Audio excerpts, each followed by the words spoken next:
ሰላም እንዴት ናችሁ?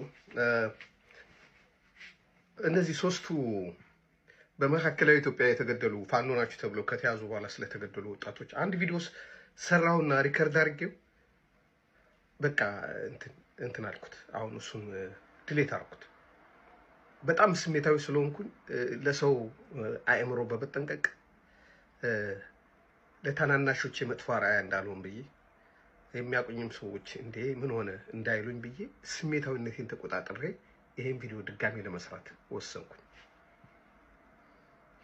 እኔ የኢትዮጵያ ማህበረሰብ በደንብ መገነዘብ ሰው ነኝ። ብዙ ቦታ ነው የኖርኩት፣ በብዙ ህዝብ መሃል ነው የኖርኩት፣ በደንብ ይገባኛል። ግን ትውልዴ ጉራጌ ነኝ። የጉራጌን ስነ ልቦና በደንብ ነው የማውቀው።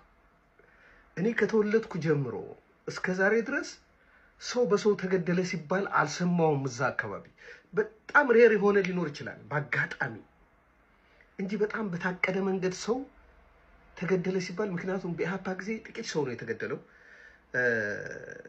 የተገደሉት በገስግስ ገብረ መስቀል በሚባል ሰው ነው የተገደሉት። ያ ነገር በጣም ህዝቡ አምርሮ ስለጠላው አይደለም ይሄ እንደሌላ ቦታ በደም መበቃቀል ምናምን የሚባል ነገር የለም። መሳሪያ ይዞ መገኘት ራሱ እንደ ነውር የሚቆጠርበት ቦታ ነው። መሳሪያ አስፈላጊ አይደለም ሰላም በሆነ ቦታ ላይ። እነዚህ የተገደሉ ሰዎች የገደሏቸውም ያዘዙትም ሰዎች ጉራጌ እንዳልሆኑ ነው መረጃ ያለኝ።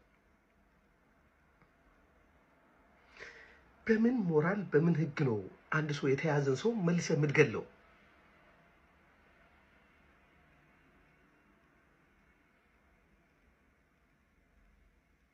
ብሔሩን ለይተህ ወይ ፋኖ ነህ ብለህ ወይ ኦነግ ነህ ብለህ ወይ ሆነ ነገርም ነው ብለህ ሰው ከያዝከው ካሰርከው በኋላ ለህግ ታቀርበዋለህ እንጂ እንዴት ትገድለዋለህ? ያውም መካከለኛ ኢትዮጵያ።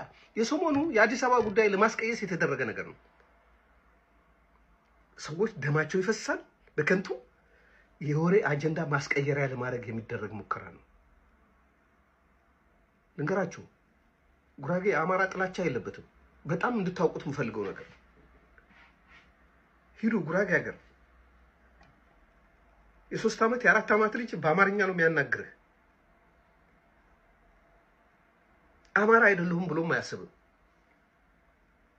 ጉራጌ የብሔር ችግር የለበትም። እንድታውቁ የምፈልገው የኦሮሞም ጠላት አይደለም፣ የአማራም ጠላት አይደለም፣ የትግሬም ጠላት አይደለም። የጉራጌ ትኩረቱ ስራ ነው። ከልጅነቱ ጀምሮ ቢነገረው ስለ ስራ እንጂ ስለ ብሔር አይደለም። በሄደበት ቤት ይሰራል፣ በሄደበት ማህበረሰብ ውስጥ ይቀላቀላል፣ ያገባል፣ ይዋለዳል። ከትንሽ ይነሳል፣ ትልቅ ይደርሳል። እንደዚህ አይነት ቆሻሻ ጠባሳ ነገር በጉራጌ ስነ ልቦና የሚደረግ አይደለም። እዛ ጉራጌ ሀገር ውስጥ አሁን አበሽከ የሚባለው ቦታ ወረዳው የአማራ ወረዳ ነው። ምክንያቱም ያኔ በደርጉ ዘመን የሆነ 77 አካባቢ ሰዎች በድርቅ በተጎዱበት ጊዜ ከአማራ ክልል መጥቶ የሰፈሩ ሰዎች ናቸው። ግን እነሱ ሰዎች ከህዝቡ ጋር በጣም የተዋሃዱ የሚጋቡ የሚዋለዱ ህዝቡ የሚያከብራቸው ህዝቡ የሚያከብሩ አማራንንም አይሉም። እነሱ ማለት አያስፈልጋቸውም። ማንም አማራ ናችሁ ወይም ጉራጌ አይደለህም የሚላቸው ስለሌለ ያ ፊሊንግ የለም። እዛ ቦታ በጣም ተስማምቶ የሚኖር ህዝብ ነው። ጉራጌኛ ይችላሉ፣ ይናገራሉ። እንዴት እዛች ቦታ ላይ እንደዚህ ቆሻሻ ነገር ሊደረግ ይችላል? የዛ ቦታ ባለስልጣን የሆናችሁ ሰዎች ይሄን ያደረገ ሰው ለህግ ማቅረብ ካልቻላችሁ የእናንተ እጅ አለበት። ክልላችሁ ማስተዳደር ማትችሉ ከሆነ አሁንም ከሌላ ክልል የምትታዘዙ ከሆነ ገዳዮች ከሌላ ክልል መጥቶ እናንተ መሬት ላይ ደም የሚያፈሱ ከሆነ ለፈሰሰው ደም እኮ ነፍስ የምትጣራው እናንተ መሬት ላይ ነው። እዳው የሚከፈለው በእናንተ መሬት ላይ ነው። ለተደረገው ግፍ ደሙ የፈሰሰበት ቦታ ነፍስ ትጣራለች። ስልጣን ዘላለማዊ አይደለም። ስልጣናችሁን ልቀቁ፣ ተውት። በትክክል ማስተዳደር ማትችሉ ከሆነ በሰላም አካባቢያችሁ መምራት ማትችሉ ከሆነ ሰው ሳይገደል በሰላም መምራት ማትችሉ ከሆነ ተውት። ገበሬ መሆን ካለባችሁ ገበሬ ሆኑ፣ መምህር ከሆናችሁ መምህር ሆኑ፣ ወይ ተውት። የዓለም መጨረሻ አይደለም። ስም ነው የሚቀርባችሁ።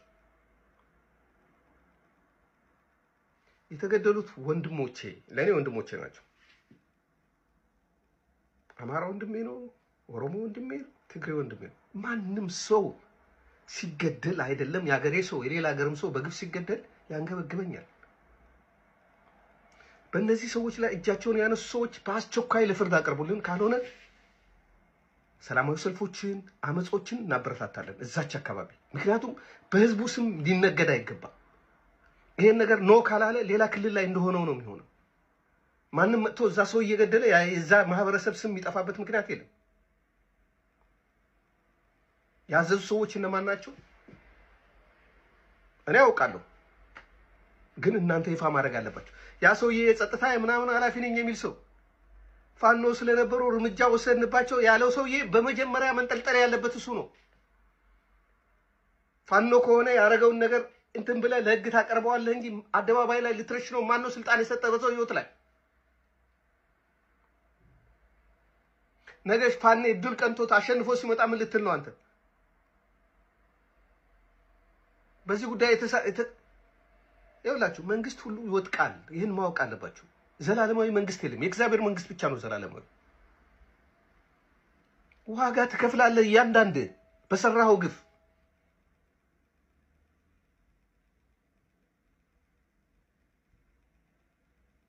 የእነዚህ ልጆች ነፍስ ትጣራለች።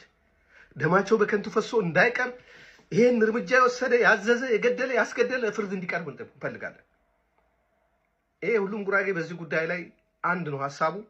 ሁላችሁም ይሄን መጥፎ ነገር መቃወም ካልቻላችሁ በየቦታው ተበትኖ የሚኖር ህዝብ ነው። እያንዳንድ ቤት ይንኳኳል። ከዛ በኋላ